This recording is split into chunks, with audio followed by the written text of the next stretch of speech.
thought he could find the same intricacies and patterns found in spoken languages in sign language. So with two deaf colleagues at Gallaudet, Carl Kronberg and Dorothy Casterline, they made a dictionary using the structures of the signs to organize it rather than the signs' relations to English. And this was huge because it proved that what was formerly known as the sign language became American Sign Language, or what we now know as ASL, its own completely autonomous and separate language. But who this surprised the most was actually the deaf community, and this came with some fear and anxiety as well. Was it a form of legitimization, or was it further stigmatization and separation from the hearing world? Because the world is predominantly hearing, there's a systemic impact of hearing people making decisions for deaf people, and this can be extremely detrimental and problematic. So we wanted to be careful of that in giving this presentation as well, because none of us are deaf and none of us have experience in the deaf community. So instead of speaking over anybody or telling anybody stories, we just wanted to tell some information that we learned that we found extremely pertinent. So when you go out into the community, hopefully some of that will resonate with you, whether you're interacting with people who are deaf or hearing, just in making connections with other people. These are some things to hopefully keep in mind. And a little bit more on the history exactly of sign language and how it even has its roots right here in Connecticut.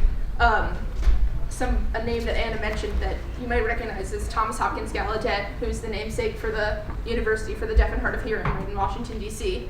And the way that story goes is that Gallaudet met Alice Cogswell, a young deaf girl who first showed him that maybe deaf people should be educated. So he went to France, and there he met Laurent Claire, and they made a deal that Gallaudet will teach Claire English if Claire teaches Gallaudet French Sign Language. And back in the States, in 1817, they established what is now the first permanent school for the deaf and the longest standing, which is the American School for the Deaf, which we actually had the honor of visiting yesterday. And we'll get more into that. Yeah, so going off what Penelope was saying, schools for the deaf are a really important part of the deaf community. Often, if you ask a deaf person where they're from, it's not uncommon for people to respond with the school that they attended. And part of the reason why deaf schools are such a central part of deaf culture is because, as I was saying earlier, a lot of deaf kids are born to hearing families.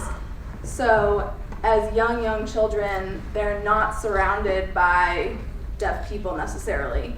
And so if you can imagine being a deaf child in a hearing family, showing up at a school for the deaf and having all the other students are being deaf, some of the teachers are deaf, like the staff, and everyone's using sign language, it really, for a lot of students, is a major exposure to deaf pride, deaf culture, deaf community, in a way that goes far beyond just school education.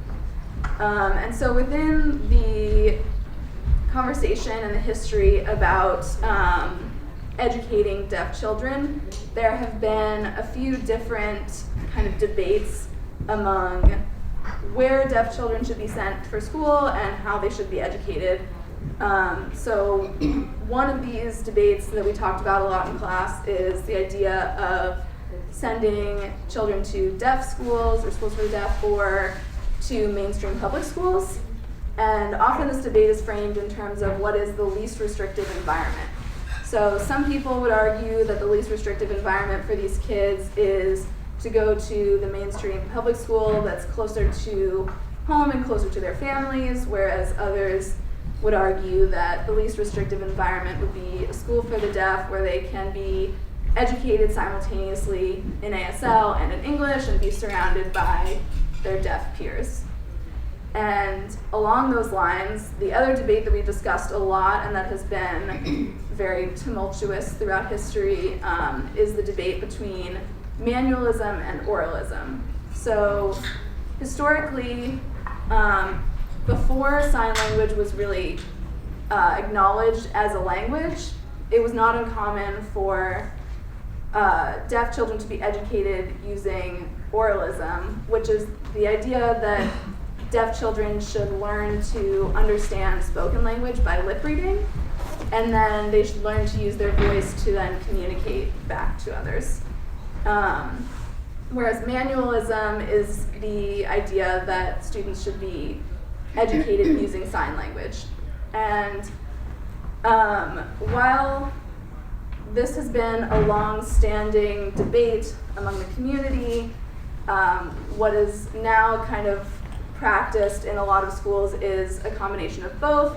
So students gain English skills so that they can really engage in what is predominantly a hearing world and a country that a lot of people speak English, but also are educated using sign language so that they can feel a sense of pride in their deafness and really communicate easily and fully with their peers.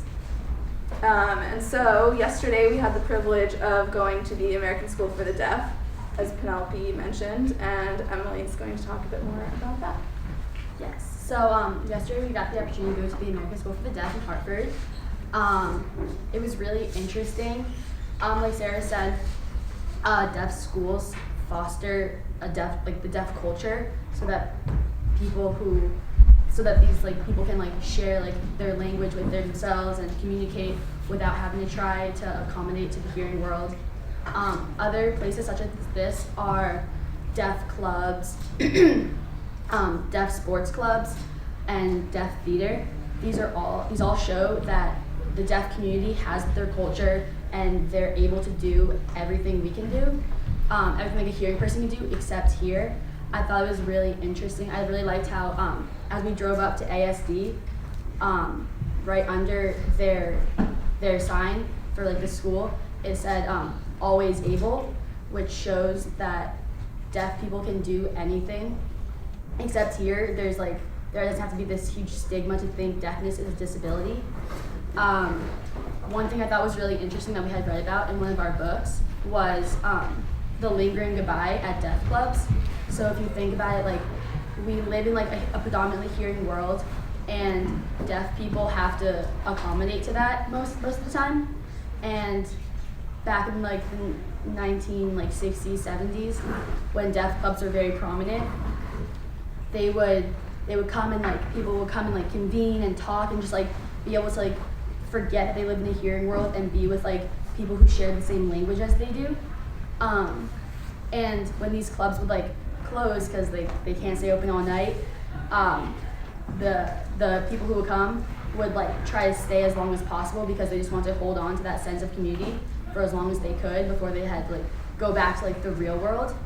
And it said they would linger under street lights and anywhere where they could see each other signing so they can have a communication. But deaf culture is there. It's not a disability that puts them behind the rest of the world. They have all the abilities that hearing people do. So kind of to go off of what Emily was saying, the hardest part or the biggest difficulty about being deaf is the lack of communication because they live in a hearing world. And making connections with humans in this way is so important, and so all of us wanted to learn ASL so that we could make connections with more people and accommodate them so they don't always have to accommodate us. And so just in the grocery store, at a restaurant, passing on the street, at a gas station, any place you could find someone who is deaf or uses sign language. And so we wanted to be able to teach you some basic signs so you could make more connections with other people. So we wanted to start by just teaching the sign for hello. So hello comes off of your forehead like this. It's a little salute, so you just be hello. Like that. Yeah, and so the next one is my name is. So name and mine. So my name, and then I would finger spell my name, and we'll teach you the alphabet right after. Yeah, so all of you can learn your names in sign language after this. So after you learn your name, you would say, nice to meet you, just a conversation. So you're going to slide across your hand like this, and then you're going to bring your two fingers together like this, and so it looks like, if you look from the side, two people meeting each other. So like this. So you're going to say, nice to meet you. Thank you. This is a good one to learn. Thank you. We have please, and so you're going to have a flat palm, and you're going to rub it on your chest like this. So please. And then sorry is also same motion but with a fist. A couple others we wanted to teach that we don't have up there. One is excuse me. So if you see two people signing and there's no way to get around them, you can just go like this, is excuse me, and just walk through. When we were at ASD yesterday, I was standing in someone's way and I didn't see them, and so she just came up and said, "Excuse me," and then walked past, and so that's a polite way to get by somebody. Yeah, before we do the alphabet, are there any words that you'd like to know? Hopefully we can answer them. Friend. Friend? And if you have a good friend, you do it harder. And your expressions are really important Yeah, too. it's So all like in your face. you wouldn't have like a deadpan expression and be like friend, you'd be like good friend, like very expressive and things like that. Because we can't, oh, sorry. I was going to say because with voice we can express tone. We don't have to worry as much about our facial expressions. Like I can sit in here and talk to you and have a blank face and I don't have to do anything special because my voice can fluctuate and you can tell what I'm needing based off of that. But since it is solely hand motions and no voice and no expression, the facial expressions really show exactly how you feel. So it's very important to make sure that that is a big part of learning the language as well as just learning the signs. And that's something we stress a lot in our class, is just being open to being expressive with your face and not feel shy about it, and not because that is just the norm in that community. Another thing is if you're asking a yes or no question, you'd raise your eyebrows to try to get a yes or a no. This is the sign for yes. So you're you nod your head, you're nodding your fist, and then no is your 2 fingers and your thumb, and you're just no. And that's also something that can really change just based on how you do it. If I were to go like no, I would go like. But if I'm angry, it's stronger. What about this? I was wrong about that. That's yes, right? The yes is a fist. So it's this is what my nephews do to me. Yeah, that's funny. And one more thing that we also wanted to share is a deaf applause. You're not going to clap. You shake your hands like this. So this is the deaf applause. Does anyone else have any other signs they're curious about? Where's the bathroom? So bathroom is it's the T for toilet right here. So your thumb is under your first finger. But you would shake it to be like the bathroom, like, and then where. And then your facial expression would show like if you're urgent, like bathroom, like I really need it. Trying to get the idea. Yeah, and you can say like bathroom where. So where is like just 1 finger and you shake it. So like you'd be like bathroom where. Because if you're asking a question that's yes or no, your eyebrows come up. But if it's a question that has a more detailed answer, your eyebrows come down. Also, bathroom has restroom, which is the R. Yes. But So- this is the one you'd probably see Yeah. more commonly. You might even know it. I don't know. I feel like I know Yeah. it from Yeah. like in elementary school. yeah. Like, Yeah. how do I get people to the bathroom?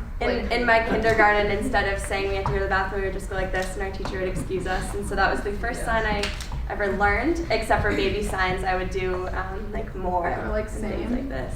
Yeah. Same. Something. Or this is milk. So you'd see some babies do milk.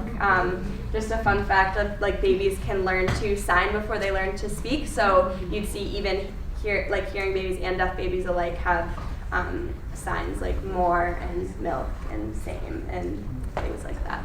Joe has told us a lot of stories about his great niece and her baby signs. Signs cookie. More. Yeah, are there any other signs you're curious about learning? If you think of, So when you go through this, you probably will need to say, I don't know many signs after this, right? Because Yes. then there will become Right. very, rapid signs will be coming your way. Yes. so like I don't know is just like, so you flip your hand like I don't know or I don't understand would be a finger up, and then you could always, this is sign, like so you go like this for ASL, you could say sign slow, so bring your hand up on your hand like this, sign slow please, or sign clear. Or sorry, I only know, like I only like, know. I'm learning. Yeah. What's the learning one? So learning is like your dominant hand kind of comes up from your other hand to your head. It's like like taking from like a book. And then an idiom in ASL is train go sorry, and so that basically means like it went over my head, I missed it. And so what you would do for that is you have your finger and so here's the train and it goes. So train go sorry. And also go back. Yeah.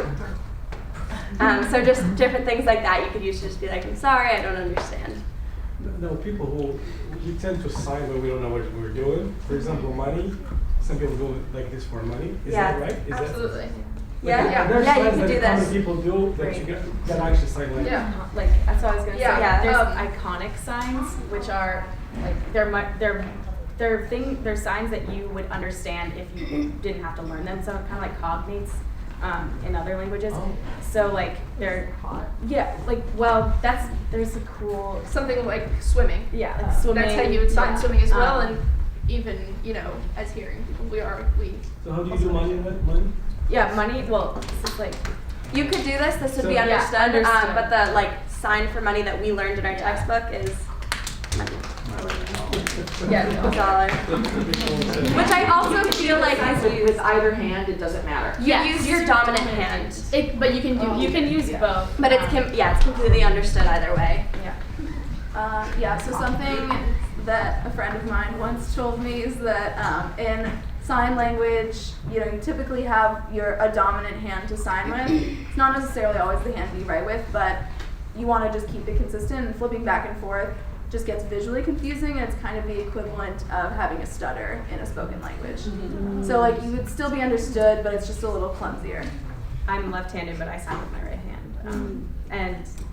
And also once, like I know once people are, a lot of deaf people, and also once you get very good at signing, you can do signs in one hand. If you say you're holding something in one hand, like they can shorthand signs in one hand, even if they involve two hands. So it's the practice. Something that I always thought was really cool, that just learning sign language is like, while you're in the dining hall and you're eating, you can sign while your mouth is closed and chewing. You can but the thing is you have to be looking at the person, so you can't sign to someone with your back to them; they can't understand you. You also can't say if you're turned around, I can't be like Anna, I can't just say your name. I would have to. Something we do in our classes if someone can't be seen, so that they can't be understood, and if they're presenting or something, we stop on the ground because it sends a vibration through the ground to be able to let that person know that they need to change direction. Flicking the lights on. Yeah, or taking the lights. That's a very common one that Joe likes. He flicks the lights on and off. So that's Also, if they can see you, just waving like this, or if people are comfortable touching a little tap on the shoulder or something like that wouldn't be uncommon. Did you have a question? Yeah. Could you say something about the process of naming people? Yeah.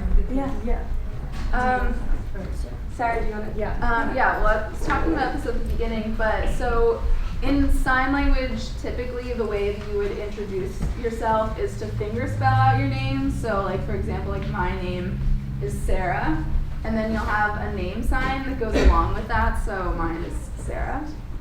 And so name signs are just a shorthand, kind of like a nickname, but just so you don't have to finger spell out your name every time, especially if you have a longer name, that can get really cumbersome.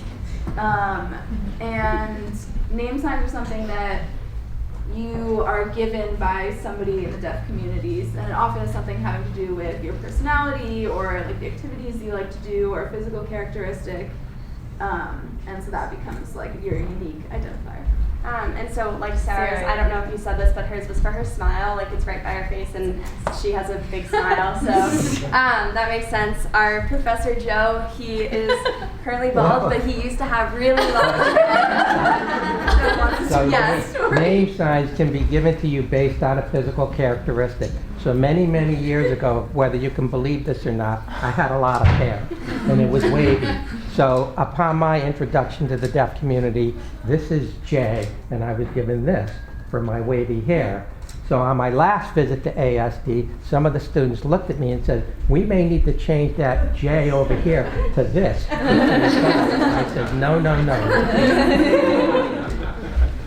So on that note of letters and everything, do you want to start learning the alphabet? We're going to go through them slowly.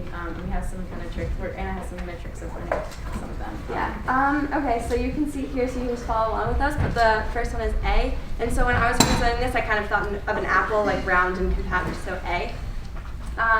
B is like this. I don't know if this is helpful for you, but I thought of a bear paw. I don't even know if this is what a bear paw looks like, but this is what I thought of. So if that helps you, there you go. C, it looks like a C.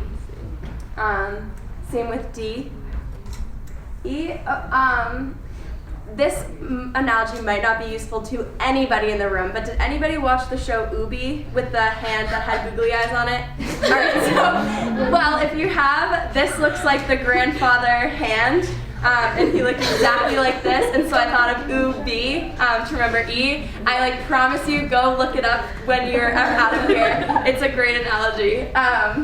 So then F, I think of a flick. So this is F. And it's still, you don't flick it, but that's how I thought of it. Or I think of the branches of the F coming off the side, Yeah, that's good. G. Yeah. I just It's thought with of your go. thumb and your index finger. Go. Yeah, so it's this, but pointing to the Fingers side. in, to me, yeah. And then it should be horizontal. And then H is just adding a finger. I, and then J for Joe. So you're drawing a J in the air with your pinky finger. K looks like a K. Yeah. L looks like an L. Yeah. M is 3 of your fingers over. It is kind of you can see that it would be. So if you think of a cursive M that has 3 humps, you're putting your thumb under 3 fingers. And then with N, the same in sign language is 2, so, or not in sign language, in cursive, you'd have 2 humps, and so in sign language it's also 2. Looks like an Yeah. O. Looks like an And L. then N. P is a K but down. And Q is also down.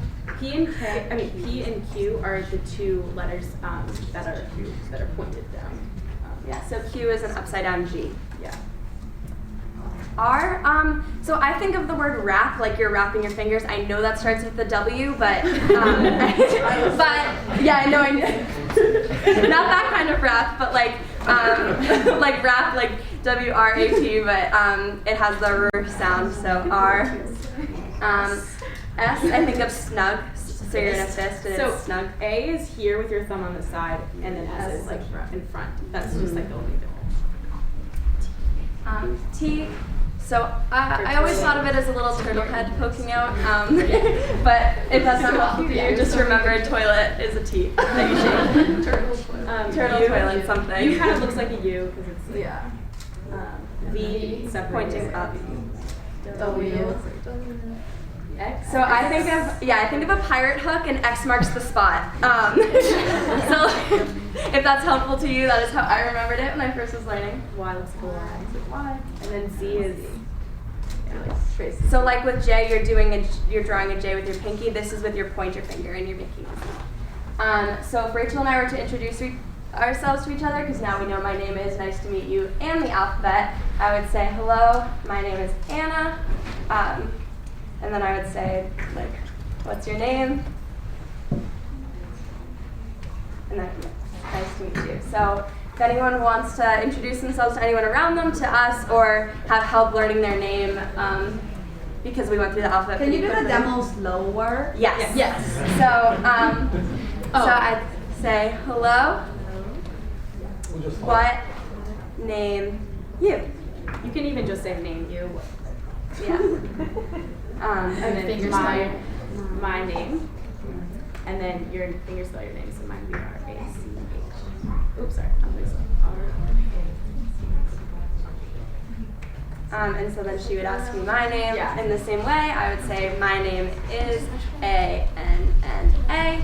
And then once we've both said that to each other, nice to meet you. And that is the first thing that we did in class, just to get to know the rest of the people in our ASL class. And so if anyone wants help learning their name or going through that again, just raise your hand. Or if you want, get our more assistant. science. I'm going to make my name short. What is thank you again? Thank you. Thank you. And then just to close it out, we have a short video called Dear Hearing People, and it's people who are deaf just kind of explaining about their culture and just sharing things that if you're a hearing person, you should know. This sentence is grammatically correct, but its wording is hard to read. It undermines the writer's message, and the word choice is bland. Should I skip that? Yeah, sorry. Do the lights need to be off, or can everyone see? Get off the captions.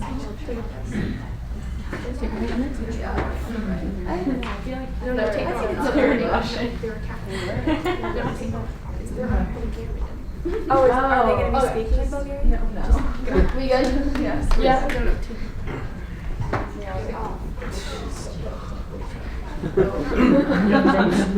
That was a rush. No, one of them was No, wait. Go to settings. Oh, gotcha. But don't press space. Sorry for the technical difficulties.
And this is a sign for finish, so we're done. Thank you.